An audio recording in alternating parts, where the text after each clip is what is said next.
Bon, Oswald, votre équipe a confirmé vendredi que le HAC ne lâcherait rien dans cette course au play-off. Vous l'avez démontré sur le terrain en tout cas.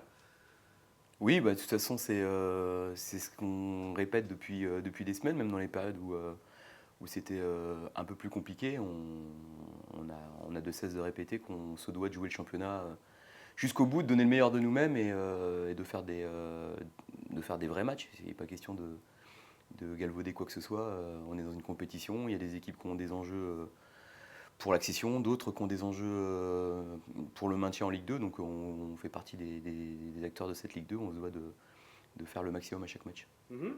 Alors si on regarde le classement, le HAC n'a pas bougé, n'a pas pris de place. Si on regarde de plus près le classement, on s'aperçoit que vous avez fait un bond sur trois des équipes qui vous précèdent, qui ont chuté le week-end dernier. L'opération comptable, elle était très intéressante, cette victoire sur Paris.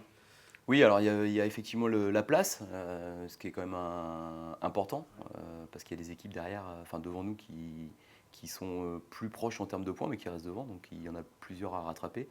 Mais de toute façon, on savait que par rapport à notre position au classement et l'écart de points, ça ne peut pas se faire, une remontée ne peut pas se faire sur un match ou deux matchs, c'est une régularité et être performant jusqu'au bout, c'est ce qui pourrait nous permettre d'espérer encore. Mais je crois que nous, dans notre situation, il faut continuer de faire ce qu'on fait depuis quelques temps où on était, semble-t-il, condamné et jouer sans se poser de questions et essayer de prendre du plaisir et d'être performant, de gagner des matchs. Et si on réussit à allier tout ça, peut-être qu'à un moment donné, on pourra se dire qu'on s'est relancé. Pour l'instant, c'est trop tôt.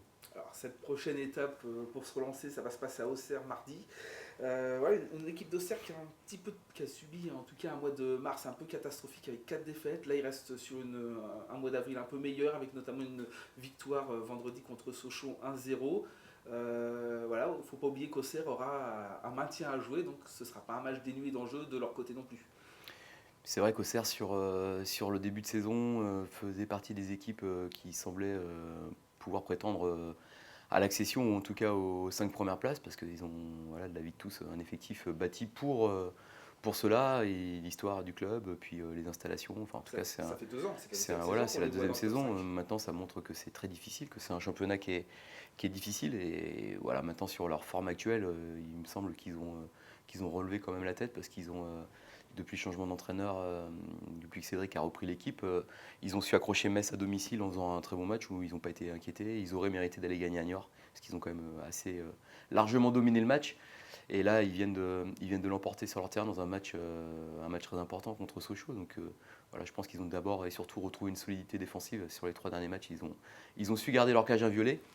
Donc ça fait partie des objectifs et des enjeux de ce match, et réussir à leur poser des problèmes offensivement et puis garder l'état d'esprit et la solidarité qu'on montre depuis quelques semaines. Du côté de l'effectif, où en sont vos troupes, hein, notamment Tino qui a fait une petite rentrée en fin de match contre le Paris. Est-ce que Tino peut prétendre à plus de temps de jeu sur ce match ou c'est toujours la prudence qui va s'imposer?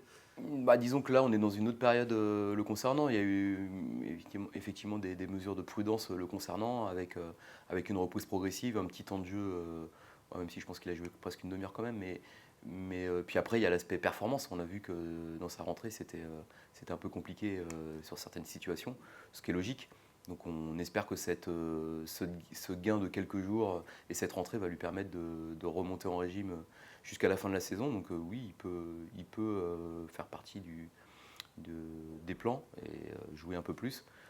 Sinon, 5 matchs en 8 jours, va peut-être falloir faire voilà, il économiser. y a cette idée-là aussi par rapport à Auxerre où on se déplace, donc avec un déplacement en bus, donc forcément une récupération différente et puis surtout un retour dans la nuit pour préparer un match à Châteauroux vendredi. Bon, voilà, et je pense qu'à la période de la saison où on est, il faut d'abord mettre l'accent sur Auxerre et puis faire les comptes et les bilans après. Il y a pas à faire une équipe en se disant ça nous permettra de jouer avec une autre équipe contre Châteauroux. C'est le moins bon calcul à faire, donc on mettra les joueurs qui nous semblent avoir le mieux récupéré, être le plus performant. Sinon, pour en revenir au groupe, on a toujours évidemment Victor, on a Jamal et on a Yakou Koulibaly qui sont forfaits et le reste du groupe à disposition.